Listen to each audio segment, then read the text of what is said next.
దేవుని యొక్క నామమునకు స్తోత్రము కలుగును గాక. దేవుడు లోకమును ఎంతో ప్రేమించాడు.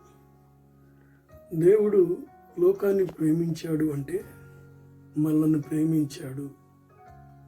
ఆయన మనల్ని ప్రేమించి మన కొరకు తన కుమారుడైన యేసుక్రీస్తుని బలిదానం ఇచ్చాడు. మరి నువ్వు దేవుని ప్రేమిస్తున్నావా? ఆయన ప్రేమించి తన కుమారుడు మనకిస్తే నేను ప్రేమిస్తున్నాను అని చెబుతూ బలలో చేయి వేస్తూ నీ యొక్క దుర్గుణాలు మానుకోలేదు. బలలో చేయిస్తూనే సిగరెట్లు తాగుతావు, బలలో చేయిస్తూనే వ్యభిచరిస్తావు, బలలో చేయిస్తూనే దొంగతనం చేస్తావు, బలలో చేయిస్తూనే దైవజనులను దూషిస్తావు, బలలో చేయి వేస్తూనే దేవునికి ఆయాసకరంగా ఉంటావు.